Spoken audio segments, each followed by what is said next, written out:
Hello बच्चों, let's see the question.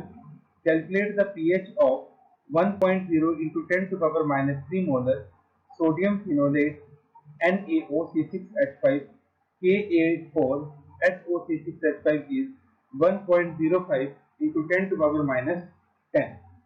तो हमें pH निकालनी है सोडियम फिनोलेट सोल्यूशन के लिए। तो चलिए सॉल्व करते हैं क्वेश्चन को, और सबसे पहले बात करते हैं about the key concept. And the key concept is number one, एक तो हमें यूज करना है के ए इंटू के बी इज इक्वल टू के डब्ल्यू, और दूसरा हमें यूज करना है लॉ ऑफ केमिकल इक्विलिब्रियम।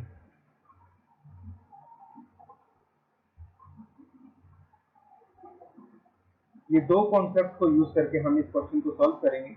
तो सबसे पहले जो हमें गिवन वैल्यू है उसको मैं लिख रहा हूँ।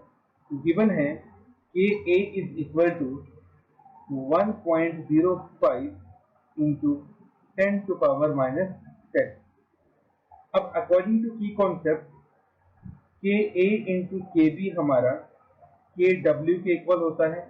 तो यहाँ से के बी आपके पास आ जाएगा के डब्ल्यू डिवाइडेड बाय के ए।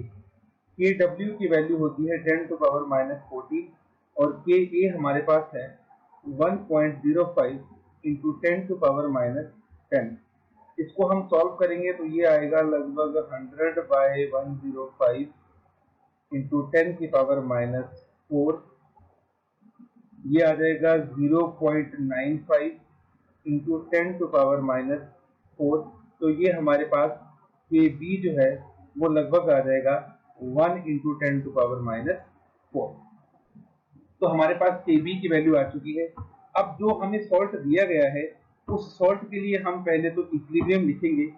हमें मालूम है, जो हमें दे रखा है सोडियम फिनोलेट C6H5ONa, उसकी जब हम हाइड्रोलिसिस करेंगे तो आपको एक तो मिलेगा C6H5OH, और साथ में आपको मिलेगा OH माइनस। अब इस एक्सप्रेशन के लिए according to law of chemical equilibrium हमारा जो Kb आएगा, इसको हम इस तरह से मान लेते हैं एक बार कि आफ्टर डिसोसिएशन ये आपके पास x बना और ये भी आपके पास x बना।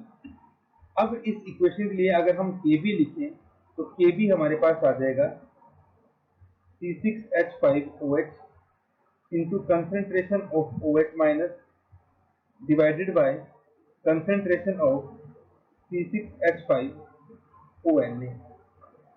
C6H5ONa की कंसेंट्रेशन हमें दी हुई है। x इंटू एक्स से हमारे पास बन जाएगा x², और C6O5 की हमारे पास है 1 इंटू 10 टू पावर माइनस 3। इसको मैंने लिख दिया 10 की पावर माइनस 3। अब हम यहाँ पे Kb की वैल्यू भी पुट कर देंगे। तो Kb की वैल्यू हमारे पास है 10 की power minus 4 equal to x² upon 10 to power minus 3। यहाँ से x² हमारे पास आ जाएगा 10 की पावर माइनस 7, और x आ जाएगा under root 10 to power minus 7।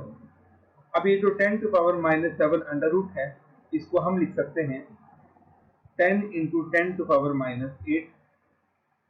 Under root 10 हमारे पास लगभग आएगा 3.11 के इक्वल, और 10 टू पावर माइनस 8 को हम क्या लिख सकते हैं 10 टू पावर माइनस 4।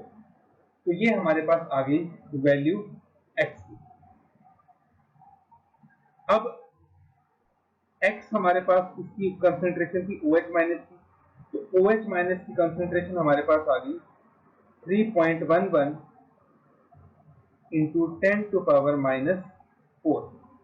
अब हम यहाँ से कैलकुलेट कर लेंगे P ऑफ OH, वो किसके इक्वल हो जाएगी minus log concentration of OH minus log of 3.11 into 10 to power minus 4।